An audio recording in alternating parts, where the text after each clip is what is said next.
नमस्कार, जय हिंद। एक बार पुनः आप सबका स्वागत है उपवन के इस चैनल पर। आज हम विभिन्न प्रतियोगी परीक्षाओं में जैसे BPSC, UPSC, BSSC, SSC, UPPSC, JPSC, railway, SSC इत्यादि प्रतियोगी परीक्षा में भारतीय संविधान, जो कि एक बहुत ही बड़ा, व्यापक और महत्वपूर्ण विषय है, इससे 10 से 15% प्रश्न पूछे ही जाते हैं। तो आज हम इस वीडियो के माध्यम से आप सबों के बीच इस भारतीय संविधान के विभिन्न चैप्टर्स, जो कि महत्वपूर्ण चैप्टर्स है, जिससे प्रश्न आते हैं और किस प्रकार के प्रश्न आते हैं, किस प्रकार के चैप्टर है, उसके बारे में एक ब्रीफ आइडिया लेंगे। तो शुरू करते हैं। भारतीय संविधान, इंडियन कॉन्स्टिट्यूशन के चैप्टर्स का नाम। तो सबसे पहला और महत्वपूर्ण चैप्टर्स है भारत का संवैधानिक विकास। यह चैप्टर अपितु भारतीय इतिहास में भी पढ़ा जाता है, आधुनिक भारत में, और इस कॉन्स्टिट्यूशन में भी पढ़ा जाता है। दोनों का इंटरलिंकिंग है। उसके बाद संविधान सभा एवं संविधान निर्माण की प्रक्रिया। जो संविधान सभा गठित हुई थी, उसके बारे में इसमें अध्ययन होगा। कितनी कमेटियां बनी थी, कौन कौन से लोग थे, कितने सदस्य कहाँ से चुने गए थे, एवं इसकी निर्माण की प्रक्रियाएँ क्या थी। इस चैप्टर्स में इसका अध्ययन करेंगे। संवैधानिक सभा में संविधान निर्माण की प्रक्रिया में संविधान सभा की प्रमुख समितियां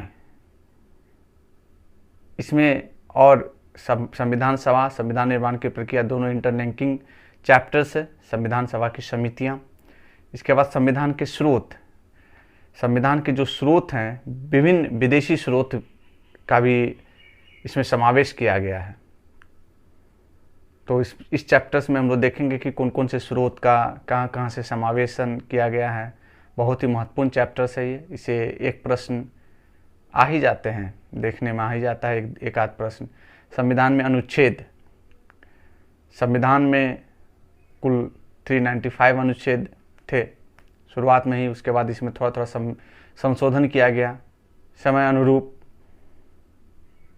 ABCD करके भाग 1, 2, 3 आर्टिकल में पार्ट बना बना के संशोधन किया गया।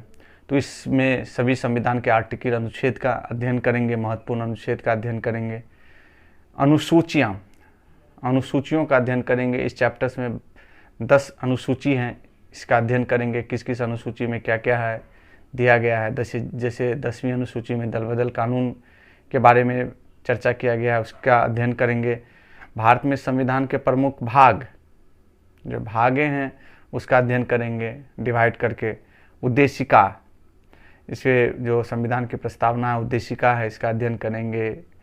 1-2 एक्ट भी है इसमें, इसका भी अध्ययन करेंगे। शासन प्रणालियाँ, जो भारत की शासन, संविधान के द्वारा भारत की शासन प्रणाली है, उसका अध्ययन करेंगे। राष्ट्रीय प्रतीकों का अध्ययन करेंगे, राष्ट्रीय चिन्हों का अध्ययन करेंगे।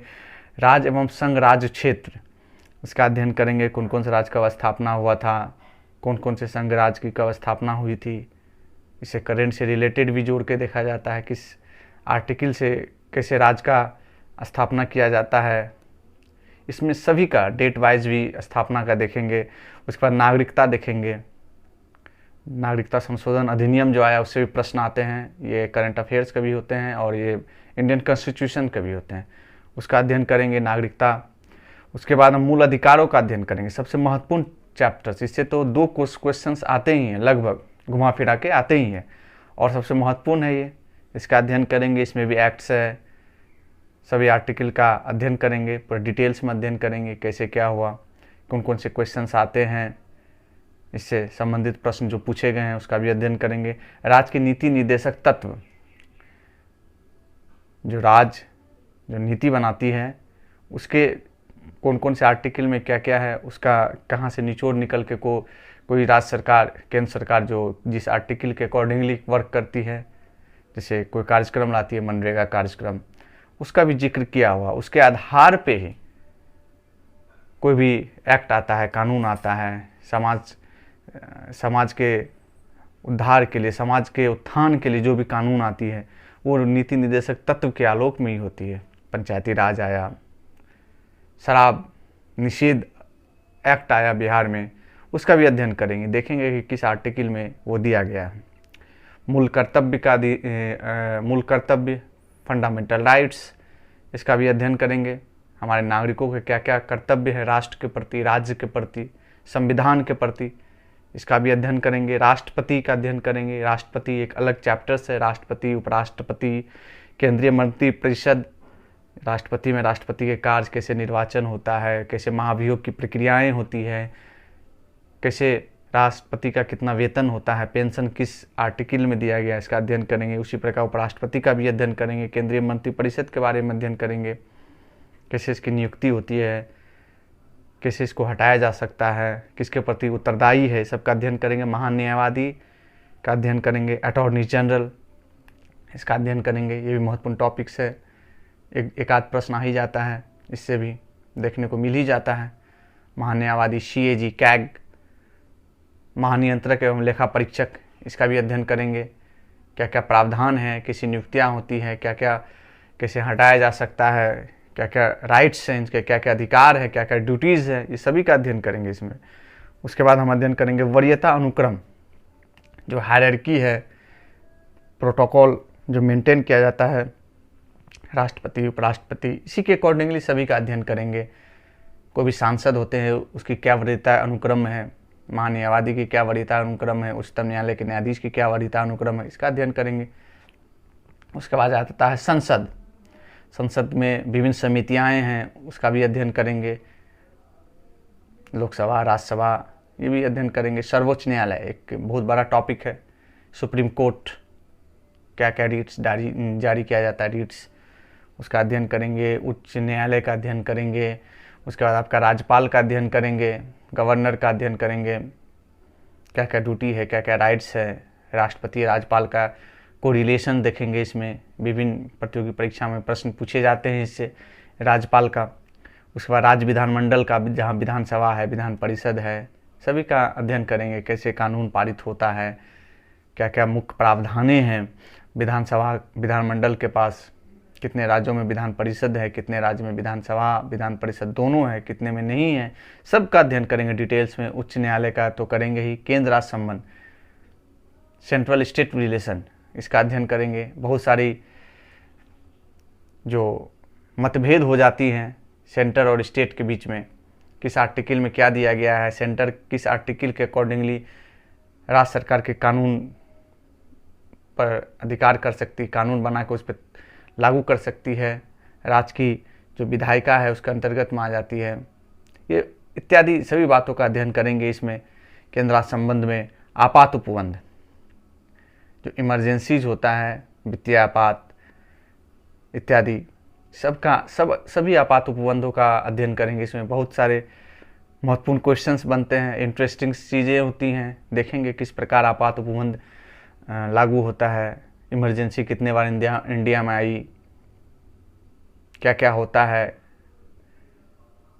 इसमें किसका का अधिकार होता है, क्या चीज़ छीन लिया जाता है, बहुत सारी बातें इसमें महत्वपूर्ण है, इसका अध्ययन करेंगे। फिर वित्त आयोग होगा, विधि आयोग होगा, योजना आयोग या नीति आयोग। योजना आयोग तब खत्म ही हो गया, नीति आयोग और योजना आयोग दोनों का कोरिलेशन मिला के एक साथ अध्ययन करेंगे। पहले भी कुछ क्वेश्चंस पूछे गए हैं योजना आयोग में, उसको देखेंगे। और अभी नीति आयोग से क्या क्या प्रश्न बन सकता है, इसको देखेंगे, इसका अध्ययन करेंगे, डिटेल में अध्ययन करेंगे। लोकपाल, लोकायुक्त एवं महत्वपूर्ण आयोग, अन्य महत्वपूर्ण आयोग हैं, उसका अध्ययन करेंगे। UPSC का भी अध्ययन करेंगे, स्टेट कमीशंस का अध्ययन करेंगे, राज्य लोक सेवा आयोग, संघ लोक सेवा आयोग, सभी का अध्ययन करेंगे। कुछ अस्थायी विशेष प्रावधान है संविधान में, उसका भी अध्ययन करेंगे। चुनाव आयोग का अध्ययन करेंगे, राजनीतिक दल का अध्ययन करेंगे, चुनाव आयोग का क्या क्या ड्यूटीज़ है, रिस्पॉन्सिबिलिटी है, क्या क्या संवैधानिक प्रावधान दिए गए हैं कि नहीं दिए गए हैं, सब का अध्ययन करेंगे, डिटेल्स में अध्ययन करेंगे इसका। राजनीतिक दलों का अध्ययन करेंगे कि क्या क्या रूल्स है, क्या क्या एक्ट 1951, 1950 एक्ट, जो भी एक्ट है सभी का अध्ययन करेंगे। जो जो क्वेश्चंस बनते हैं सबका अध्ययन करेंगे। चुनाव आयोग से संबंधित, राजनीतिक दल से संबंधित, कैसे मान्यता मिलती है, कितना % वोट्स आना चाहिए, लोकसभा में कितनी सीटें होनी चाहिए या राज्य विधानसभा में कितनी सीटें होनी चाहिए, किस आधार पर राजनीतिक दलों को मान्यताएं दी जाती है, सभी का अध्ययन करेंगे इसमें। राजनीतिक दल में संविधान संशोधन एक अलग चैप्टर्स है, इसमें देखेंगे कि संविधान लागू होने से और अभी तक कितने संशोधन हो गए। 42वां संशोधन, 46वां संशोधन, प्रथम संशोधन, द्वितीय संशोधन, 100वां संशोधन, 99वां संशोधन इत्यादि महत्वपूर्ण सभी संशोधनों का अध्ययन करेंगे। इसमें राजभाषा का क्या प्रावधान है, राजभाषा में कौन कौन सी भाषाएं सम्मिलित की जाती, सभी का अध्ययन करेंगे। कौन सी भाषा कब आई, किस एक्ट के, किस संवैधानिक संशोधन के अंतर्गत आई, सबका अध्ययन करेंगे। इसमें स्थानीय स्वशासन मतलब पंचायती राज का अध्ययन करेंगे, नगरीय शासन का अध्ययन करेंगे। इसमें 73वां संवैधानिक संशोधन, 74वां संवैधानिक संशोधन का अध्ययन करेंगे। क्या क्या प्रावधान है, किस किस आर्टिकल में ये प्रावधान है, उससे क्या क्या प्रश्न बन सकते हैं, सभी का अध्ययन करेंगे। डिटेल में अध्ययन करेंगे, अच्छे से अध्ययन करेंगे, प्रश्न बनेंगे, प्रश्न आएंगे। इससे कुछ वर्गों के लिए विशेष उपबंध है, जैसे पिछड़े वर्ग का आयोग, इसका बनाया हुआ अनुसूचित जाति आयोग, अनुसूचित जनजाति आयोग, महिला आयोग इत्यादि आयोगों का इसमें अध्ययन करेंगे, समावेश करेंगे, देखेंगे, समझेंगे क्या क्या क्वेश्चन आता है। उसके बाद कुछ प्रश्न मिसलेनियस प्रकृति का होता है, मिसलेनियस क्वेश्चंस होते हैं, उसको देखेंगे, समझेंगे। और ये बहुत ही महत्वपूर्ण सिलेबस है, बहुत ही महत्वपूर्ण विषय है इंडियन कॉन्स्टिट्यूशन। इससे प्रश्न तो आते ही आते हैं और इसमें स्टूडेंट लगभग 90% सही करके जाते हैं। यदि आप 80 to 90% सही कर पा रहे हैं तब तो ठीक है, क्योंकि यह वह सेक्शन है जिसमें स्टूडेंट कंफर्ट महसूस करते हैं, कंफर्ट जोन में रहते हैं। कितना तो मैं कर ही लूँगा, 10 क्वेश्चन आएंगे तो 8-9 तो बना ही डालूंगा। यदि ये सेक्शन आपका कमज़ोर है, इसमें आप यदि 10 में से 5 प्रश्न बनाते हैं तो उसे ही आपको 2-3 प्रश्न का नुकसान होने जा रहा है। और पता ही आपको कंपटीशन में एक प्रश्न कितने महत्वपूर्ण होते हैं, इसलिए ये सेक्शन को अच्छे से करना है। इस सेक्शन पे मजबूती के साथ खड़े रहना है, आत्मविश्वास के साथ खड़े रहना है कि इस सेक्शन से एक भी प्रश्न गलत नहीं हो, 90% एक्यूरेसी के साथ किया जाए। मैं तो कहता हूँ अच्छे से पढ़ा जाए, ध्यान से पढ़ा जाए तो इसमें 10 में 10 प्रश्न किया जा सकता है। तो धन्यवाद। हमारे उपवन चैनल को आप लोग सब्सक्राइब, लाइक एवं कमेंट करना ना भूलें। जय हिंद,